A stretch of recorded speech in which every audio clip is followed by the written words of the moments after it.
Hello friends, मैं हूं अरुण। आप देख रहे हैं अभिनव डिजिटल टेक।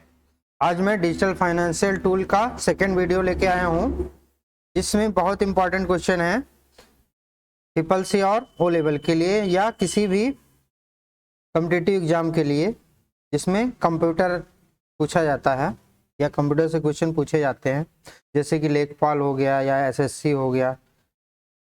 तो चलिए स्टार्ट करते हैं। पहला क्वेश्चन है, पेई चेक का भुगतान किया जा सकता है। पेई चेक का भुगतान किया जा सकता है। तो पेई चेक जो होती है उसको सिर्फ बैंक खाते में जमा करके ही किया जा सकता है। ठीक, इसका राइट आंसर हो जाएगा थर्ड। नेक्स्ट क्वेश्चन देखते हैं, चेक की वैधता अवधि कितनी होती है। ठीक, तो चेक की वैधता अवधि जो होती है आरबीआई इसका बीच बीच में कभी ना कभी चेंज करती रहती है। ठीक, तो अभी प्रेजेंट टाइम में चेक की वैधता अवधि जो है वो है 3 मंथ का। ठीक, 3 महीने तक जारी डेट होने से 3 महीने तक वैलिड होती है, उसके बाद वो एक्सपायर हो जाती है। नेक्स्ट क्वेश्चन देखते हैं, डीएफटी का फुल फॉर्म क्या होता है, क्या है। तो डीएफटी का फुल फॉर्म है digital financial tool. Next question देखते हैं, बैंक लोन नहीं देती है। बैंक लोन नहीं देती है, इट मीन्स बैंक दिए गए ऑप्शन में से किस पे लोन नहीं देती है। तो इसका राइट आंसर हो जाएगा लॉटरी टिकट। लॉटरी टिकट पे लोन नहीं दिया जाता है। नेक्स्ट क्वेश्चन देखते हैं, एईपीएस स्टैंड करता है। इसका मतलब है AEPS stand for Aadhaar enabled payment system. तो इसका ये आपका राइट स्टेटमेंट है, ये ट्रू है। तो आधार इनेबल्ड पेमेंट सिस्टम जो होता है, इसमें क्या होता है, कोई भी व्यक्ति 10,000 रुपए तक का लेन देन कर सकता है एक दिन में।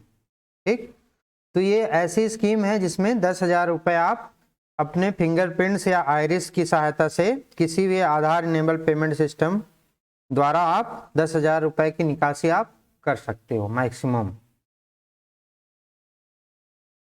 नेक्स्ट क्वेश्चन देखते हैं, आरबीआई का मतलब कि भारतीय रिजर्व बैंक जो भारत में बैंकिंग नियमों को परिभाषित करता है। तो ये भी स्टेटमेंट ट्रू है। आरबीआई मतलब होता है रिजर्व बैंक ऑफ इंडिया, जो कि इंडिया में कोई भी नई बैंक इस्टेब्लिश हो रही है तो उसको लाइसेंस देती है और उसको रेगुलेट भी करती है, और समय समय पे उस पर पेनाल्टी भी लगाती रहती है अगर कुछ गलत होता है, तो कोई भी उसके नॉर्म्स जो होते हैं वायलेट होते हैं तो बैंक द्वारा। आरबीआई हमारी मॉनेटरी पॉलिसी भी हर मंथ लाती रहती है, बाई मंथली। तो इसे बैंकों का बैंक भी बोला जाता है। अगर आपसे क्वेश्चन पूछा जाए बैंकों का बैंक किसे कहते हैं, बैंकों का बैंक किसे कहते हैं, तो उसका भी आंसर हो जाएगा आपका reserve bank of India, it means RBI. इसका हेडक्वार्टर मुंबई में है और इसके प्रेजेंट टाइम के गवर्नर हैं मिस्टर शक्तिकांत दास। तो ये भी पूछा जाता है प्रेजेंट टाइम आरबीआई के गवर्नर कौन है, तो आपको पता होना चाहिए, मिस्टर शक्तिकांत दास हैं। नेक्स्ट क्वेश्चन देखते हैं,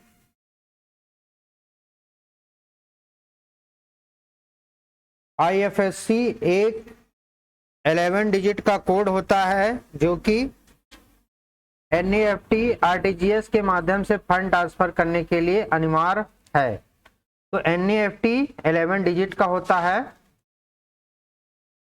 स्टार्टिंग के जो 4 डिजिट होते हैं, 4 डिजिट जो होते हैं, स्टार्टिंग के 4 डिजिट जो होते हैं वो बैंक को रिप्रेजेंट करते हैं। बैंक मतलब जैसे एसबीआई। ठीक, फिर उसके बाद 5वां डिजिट जो होता है, 5वें नंबर पे वो 0 होता है। फिर बाकी के जो 6 डिजिट होते हैं वो बैंक की ब्रांच को रिप्रेजेंट करते हैं। किसको? बैंक ब्रांच को रिप्रेजेंट करते हैं, ठीक। और स्टार्टिंग के जो डिजिट 4 डिजिट होते हैं वो बैंक को रिप्रेजेंट करते हैं, ठीक। जैसे कि एक उदाहरण मैं दे रहा हूं, SBI N, ठीक। SBI N हमने 4 डिजिट लिख दी थी, ये स्टेट बैंक ऑफ इंडिया को रिप्रेजेंट करता है। 5वां 0 रहता है, ठीक। 5वां आपका 0 रहता है, बाकी बचे हुए जितने भी हैं वो बैंक की ब्रांच को रिप्रेजेंट करते हैं, ठीक। तो इसके आगे भी अगर हमें 6 डिजिट लिखने हैं तो हम मानते हैं कि किसी बैंक का SBI का है तो वो ब्रांच कोड को प्रेफरेंस देते हैं, तो बैंक ब्रांच कोड वाइज वो अपना IFSC कोड बनाते हैं। तो यहाँ पे क्या हो जाएगा, SBI N 0 90 23 हम लिख देते हैं, ठीक। इसका मतलब ये 6 डिजिट जो हैं ये बैंक की ब्रांच को रिप्रेजेंट करेंगे। 0 जो होता है 5वां डिजिट होता है, बाकी स्टार्टिंग के आपके बैंक को रिप्रेजेंट करते हैं। तो आपसे एक क्वेश्चन और भी पूछा जाता है, IFSC कोड जो होता है वो अल्फा न्यूमेरिक होता है। अल्फा न्यूमेरिक मीन्स इसमें अल्फाबेट भी होते हैं और नंबर भी होते हैं। तो इसका राइट आंसर हो जाएगा ट्रू, ठीक। ये सही है, 11 डिजिट का होता है। तो इस क्वेश्चन से कई क्वेश्चन बन सकते हैं। IFSC कोड 11 डिजिट का होता है। दूसरा, RTGS NEFT के लिए ये जरूरी होता है। तीसरा, स्टार्टिंग के 4 डिजिट क्या रिप्रेजेंट करते हैं, बैंक को रिप्रेजेंट करते हैं। लास्ट के 6 डिजिट किसको रिप्रेजेंट करते हैं, बैंक की ब्रांच को रिप्रेजेंट करते हैं। चलिए नेक्स्ट क्वेश्चन देखते हैं। NPCI का मतलब national payment corporation of India है। ये बिल्कुल सही स्टेटमेंट है। NPCI national payment corporation of India. NPCI ही आपका रुपे कार्ड जो होता है, रुपे कार्ड, ठीक, इशू करता है। भीम ऐप भी यही रेगुलेट करता है, इसी ने ही बनाया है। और जो आपका UPI होता है वो भी NPCI के द्वारा ही स्टार्ट किया गया था, ठीक। तो आप इतनी चीजें याद रखेंगे NPCI के बारे में। नेक्स्ट क्वेश्चन है, हम प्रतिदिन की बचत के लिए चालू खाता का प्रयोग करते हैं।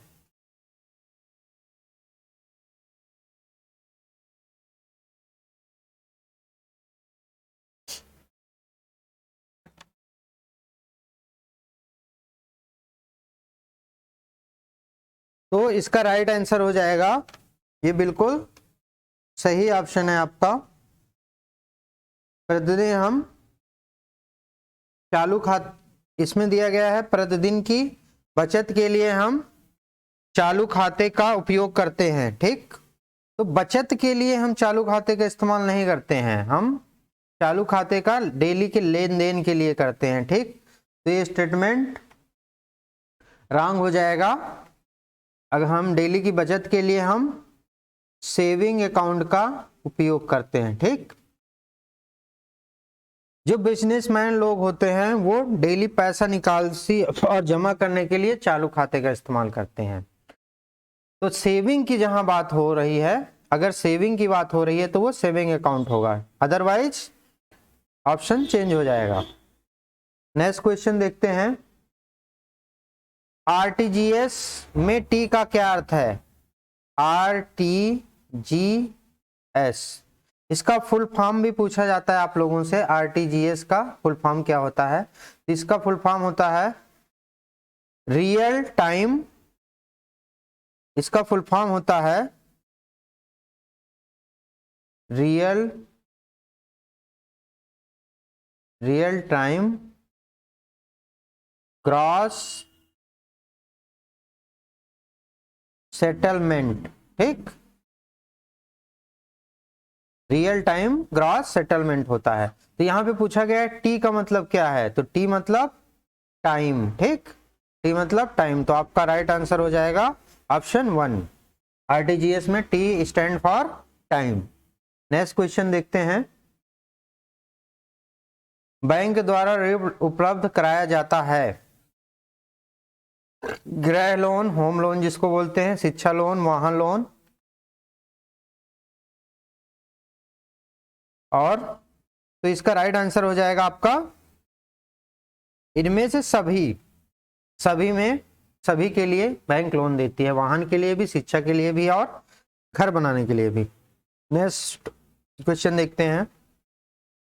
निम्नलिखित में से कौन सी विधि प्रमाणीकरण की न्यूनतम सुरक्षित, सबसे कम सुरक्षित, ठीक है, कम सुरक्षित, तो सबसे कम सुरक्षित विधि कौन सी है? तो ये जितने ऑप्शन दिए गए हैं सभी जो है पासवर्ड या किसी भी डिजिटल अकाउंट को सुरक्षित करने के लिए पासवर्ड के तरीके हैं, विधि हैं, लेकिन इसमें सबसे कम सुरक्षित कौन सी है ये आपसे पूछा गया है। तो इसका राइट आंसर हो जाएगा आपका पासवर्ड। जो पासवर्ड होता है वो सबसे कम सुरक्षित होता है, ठीक। अगर यहाँ पे सबसे ज्यादा सुरक्षित होने की बात हो, सबसे ज्यादा सुरक्षित अगर आपसे पूछा जाए तो आपका आंसर क्या होगा? फिंगरप्रिंट्स रेटिना पैटर्न, ठीक। तो आप लिखेंगे बायोमेट्रिक, ठीक। बायोमेट्रिक में दोनों आ जाएंगे, फिंगरप्रिंट्स भी और रेटिना भी। तो ज्यादा सुरक्षित के लिए पूछा जाए तो आप बायोमेट्रिक बताएंगे। लेस सुरक्षित कौन सा हो गया? कम सुरक्षित पासवर्ड हो गया। नेक्स्ट क्वेश्चन देखते हैं। पीओएस का फुल फॉर्म क्या है? पीओएस का मतलब होता है पॉइंट ऑफ सेल। जब आप कहीं पे भी शॉपिंग करते हो तो जहां पे आप पेमेंट करते हो तो वहां पे एक कैशियर होता है और वहां पे कुछ डिवाइसेज रखी होती हैं जिसके थ्रू आप पेमेंट करते हो, ठीक। तो उस पूरे सेटअप को, ठीक है ना, उसको पूरे सेटअप को बोलते हैं हम पॉइंट ऑफ सेल, ठीक। तो ये बहुत बार एग्जामों में पूछा जाता है, पीओएस का फुल फॉर्म क्या होता है? पॉइंट ऑफ सेल, जहां पे आप पेमेंट करते हो। और याद रखिएगा पीओएस पे जहां पे आप पासवर्ड डालते हो, अगर आप पासवर्ड डाल रहे हो तो उस लोकेशन पे कैमरा नहीं होना चाहिए, ठीक है ना। कैमरा वहां पे नहीं होना चाहिए, होना तो चाहिए बट जो आप पासवर्ड डाल रहे हो वहां पे आप जब पासवर्ड डाल रहे हो तो कैमरे में रिकॉर्ड नहीं होना चाहिए। इस हिसाब से कैमरे सेट होने चाहिए, ये गाइडलाइन होती है गवर्नमेंट की तरफ से। तो नेक्स्ट क्वेश्चन देखते हैं। बैंक मित्र कौन है? ठीक, ये जब से डिजिटल फाइनेंशियल या आप कहिए फाइनेंशियल इंक्लूजन स्टार्ट हुआ है तब से ये टर्म्स बहुत बार पूछा जाता है कि बैंक मित्र कौन होता है, ठीक, या बीसी ऑब्लिक बीएफ कौन होता है, ठीक है, बीसी बीएफ कौन होता है, बिजनेस करस्पॉन्डेंट या बिजनेस फैसिलिटेटर कौन होता है, इसी को बैंक मित्र बोलते हैं, ठीक है ना। तो ये होता है आपका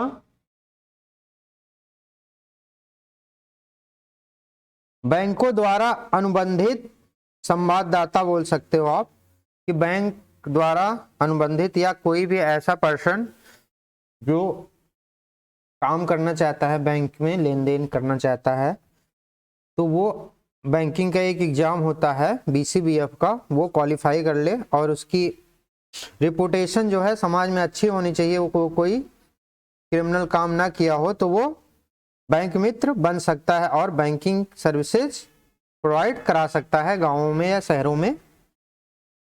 नेक्स्ट क्वेश्चन देखते हैं। आधार एक है, आधार क्या है? 12 अंकों का एक कार्ड उडई द्वारा जारी पहचान पत्र, एक बचत खाता, चौथा ऑप्शन है और ए और बी दोनों, ठीक। तो इसका राइट आंसर हो जाएगा ऑप्शन 4 दोनों। 12 अंक डिजिट भी होते हैं और ये UIDAI द्वारा जारी भी किया जाता है, ठीक। तो इसका राइट आंसर ये हो जाएगा।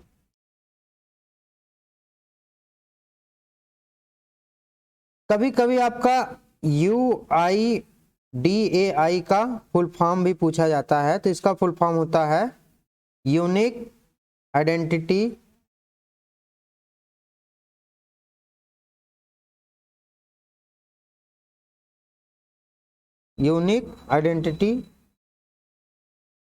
Authority of India. ठीक, इसका फुल फॉर्म होता है। नेक्स्ट क्वेश्चन देखते हैं। पैन का अर्थ क्या है? PAN। तो ज्यादातर बैंकिंग के लिए ये अब अनिवार्य किया जा रहा है। अगर आपको बैंकिंग के फुल फीचर चाहिए तो आपके पास पैन कार्ड होना चाहिए। तो पैन का फुल फॉर्म होता है आपका स्थायी खाता संख्या। स्थायी खाता संख्या, तो ये आपका राइट ऑप्शन हो जाएगा थर्ड, परमानेंट अकाउंट नंबर। तो इसका भी फुल फॉर्म पूछा जाता है। वन टाइम पासवर्ड क्यों सुरक्षित है? ठीक, ये इसको हम OTP कहते हैं। वन टाइम पासवर्ड को OTP कहते हैं। ये 4 डिजिट से लेके, ज्यादातर देखने में आया है 4 डिजिट लेके 9 डिजिट तक आपको अब देखने को मिल रहे हैं। ठीक है, वन टाइम पासवर्ड। और ये अल्फा न्यूमेरिक भी होते हैं। वन टाइम पासवर्ड जो होते हैं अल्फा न्यूमेरिक भी होते हैं। ठीक, तो पहले पूछा जाता था कि OTP कितने डिजिट का होता था, लेकिन अब हर कंपनी अपने हिसाब से OTP भेजती है। कोई 4 डिजिट का, कोई 6 डिजिट का, कोई 9 डिजिट का, कोई 8 डिजिट का, कोई 7 डिजिट का, कोई अल्फा न्यूमेरिक भी भेजते हैं। तो इसमें पूछा गया है वन टाइम पासवर्ड क्यों सुरक्षित है? यह जनरेट करना आसान है, इनको शेयर नहीं कर सकते हैं, यह हर एक्सेस के लिए भिन्न होता है, यह एक जटिल इनक्रिप्टेड पासवर्ड होता है। तो इसका राइट आंसर यही है, यह हर एक्सेस के लिए भिन्न होता है। मतलब जितनी बार आपको ये भेजा जाएगा, हर ट्रांजैक्शन के लिए ये अलग अलग OTP होता है। और इसकी एक समय सीमा भी निर्धारित होती है कि 5 मिनट, 2 मिनट, 3 मिनट तक ही ये वैलिड होता है, इसलिए ये सुरक्षित है। वन टाइम मतलब इसको आप एक बार ही यूज करोगे। नेक्स्ट क्वेश्चन देखते हैं। इनमें से कौन सी मोबाइल बैंकिंग सेवा है? मोबाइल बैंकिंग सेवा है बैलेंस की जांच करना, खाते में लेन देन करना, भुगतान करना, सभी। तो इसका राइट आंसर हो जाएगा आपका सभी। ये सब आपका मोबाइल बैंकिंग से हो जाते हैं। ठीक है ना, इसका राइट आंसर होगा सभी। नेक्स्ट क्वेश्चन देखते हैं। IMPS लेन देन शुरू करने हेतु निम्नलिखित में से क्या माध्यम नहीं हो सकता है? ठीक, IMPS का फुल फॉर्म भी पूछा जाता है, तो इसका फुल फॉर्म होता है इमीडिएट पेमेंट सिस्टम। ठीक, तो इसमें ऑप्शन देखते हैं क्या क्या ऑप्शन दिए गए हैं। SMS पेन, स्मार्टफोन पर बैंक की ऐप, इंटरनेट बैंकिंग। तो इसमें पूछा गया है क्या नहीं हो सकता है, तो इसमें आपका पेन की जरूरत नहीं पड़ेगी, तो यही आपका राइट आंसर हो जाएगा। ये क्वेश्चन नेगेटिव पूछा गया है, याद रखिएगा। तो ये हो जाएगा आपका सेकंड ऑप्शन आपका राइट हो जाएगा। नेक्स्ट क्वेश्चन देखते हैं। IRCTC एक है, ठीक, प्लास्टिक मनी, ईमेल सेवा प्रदाता, रेलवे सेवा प्रदाता, E-वॉलेट। तो IRCT ये आपका रेलवे की एक सब्सिडरी है, जिसमें आप रेल का टिकट बुक करते हैं और रेलवे से रिलेटेड जो आप ट्रेवल कर रहे होते हैं, जो सर्विस होती है आपकी, फूड की सर्विस हो गई या होटल वगैरह बुक करना है, तो ये सब प्रोवाइड कराता है IRCT। तो एक रेलवे सेवा प्रदाता है। तो इसका राइट आंसर ये हो जाएगा। इसका फुल फॉर्म भी पूछा जाता है कभी कभी, तो इसका फुल फॉर्म होता है Indian railway catering and tourism corporation होता है इसका। नेक्स्ट क्वेश्चन देखते हैं।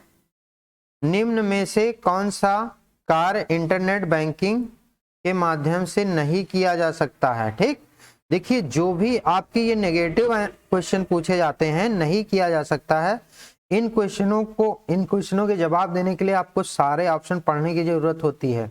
तो कभी आप जल्दबाजी में एक दो ऑप्शन देख के ही टिक मत कर दीजिएगा, सारे ऑप्शन देखिएगा तब टिक कीजिएगा।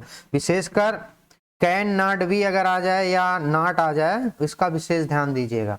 तो ऋण के लिए आवेदन देना, खाते में नगद निकालना, खाते का विवरण देखना, हाल ही में किए गए कार्य विवरण को देखना। तो खाते से नगद निकालना इंटरनेट बैंकिंग से नहीं किया जा सकता है, ठीक है।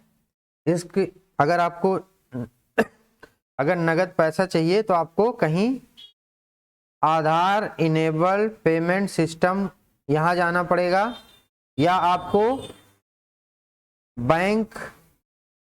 बैंक की ब्रांच विजिट करना पड़ेगा, या आपको बैंक मित्र के पास जाना पड़ेगा, या तो आप एटीएम पे जाना पड़ेगा, ठीक। तो इसका राइट आंसर ये हो जाएगा। खाते में नगद निकालने के लिए इंटरनेट बैंकिंग का उपयोग नहीं किया जा सकता। नेक्स्ट क्वेश्चन देखते हैं। डिजिटल पेमेंट में विस्तृत लेन देन के लिए पसंदीदा स्थानांतरण मोड है, ठीक। विस्तृत लेन देन के लिए, ज्यादा अमाउंट में लेन देन के लिए आप सबसे अच्छा माध्यम होता है RTGS, real time gross settlement. तो आरटीजीएस से एक बहुत ही इंपॉर्टेंट क्वेश्चन पूछा जाता है, मिनिमम लिमिट ऑफ आरटीजीएस। बहुत ही इंपॉर्टेंट क्वेश्चन है, मिनिमम लिमिट ऑफ आरटीजीएस। तो ये होता है 2 लाख रुपए, ठीक है ना। तो 2 लाख रुपए जो होते हैं मिनिमम होता चाहिए आपको आरटीजीएस करने चाहिए, ठीक। अगर आपसे इससे कम का पेमेंट करना है तो आप एनईएफटी या यूपीआई या और भी पेमेंट मोड आप इस्तेमाल कर सकते हैं। तो आरटीजीएस बिग अमाउंट के लिए होता है, 2 लाख के ऊपर करने के लिए। नेक्स्ट क्वेश्चन देखते हैं। आरटीजीएस का फुल फॉर्म क्या है, पूर्ण रूप क्या है? तो इसका फुल फॉर्म हम बता चुके हैं, फिर बता देते हैं। Real time gross settlement, real time gross settlement. तो आप ऑप्शन आपका सेकेंड आपका राइट हो जाएगा, real time gross settlement. Next question देखते हैं। निम्न में से कौन सा इंटरनेट बैंकिंग का लाभ नहीं है, ठीक। अब देखो यहाँ पे नहीं आ गया ना, तब आपको सारे ऑप्शन पढ़ने पड़ेंगे केयरफुली, तभी आप इसका आंसर जवाब दे पाएंगे। तो जहां पे नयाट आ जाए वहां पे आप सतर्क हो जाइए। ब्याज की उच्चतम दर प्राप्त करना, बिलों का ऑनलाइन भुगतान करना, धन का सक्रिय स्थानांतरण करना, किसी भी समय खाता विवरण देखना। तो इंटरनेट बैंकिंग का कौन सा लाभ नहीं है ये पूछा जा रहा है आपसे, ठीक। तो इसका राइट आंसर आपका हो जाएगा ब्याज की उच्चतर दर प्राप्त करना, ठीक है ना। ये आपका नहीं होगा, ठीक है ना, इंटरनेट बैंकिंग का लाभ नहीं होगा, क्योंकि ब्याज जो मिलता है आपको वो आरबीआई और जो आपकी बैंक होती हैं वो डिसाइड करती हैं कि हमें कितना इंटरेस्ट देना है, ठीक। नेक्स्ट क्वेश्चन देखते हैं। ये आखिरी क्वेश्चन होगा। आधार सीडिंग क्या है? मोस्ट इंपॉर्टेंट क्वेश्चन है, बहुत बार पूछा गया। आधार सीडिंग क्या है? अगर आपको डीबीटी डायरेक्ट बेनिफिट ट्रांसफर का लाभ उठाना है अगर आपको, तो आपका जो बैंक अकाउंट है वो आधार सीडिंग होना जरूरी है, ठीक। डीबीटी के लिए, डीबीटी का लाभ उठाने के लिए, जैसे आपकी गैस की सब्सिडी होती है या और कोई सब्सिडी होती है, या आप स्टूडेंट हैं पढ़ाई कर रहे हैं आपको स्कॉलरशिप की ज़रूरत है, तो आपका अकाउंट जो है आधार सीडिंग होना चाहिए, ये बोला जाता है, ठीक है। तो आधार सीडिंग का मतलब होता है अपने आधार कार्ड को अपने बैंक अकाउंट से लिंक करवाना, ठीक। इसके ऑप्शन देख लेते हैं। बैंक खाते में आधार जोड़ना, आधार कार्ड को पोस्ट ऑफिस से जोड़ना, आधार कार्ड को गैस कनेक्शन से जोड़ा। तो इसका राइट आंसर हो जाएगा बैंक खाते से आधार जोड़ना, ये आपका राइट आंसर हो जाएगा। तो ये रहा 25 क्वेश्चन रहे आपके। अगर वीडियो अच्छा लग रहा है तो प्लीज़ वीडियो को शेयर करें और चैनल को अभी तक आप सब्सक्राइब नहीं किए हैं तो चैनल को सब्सक्राइब करें। Thanks for watching.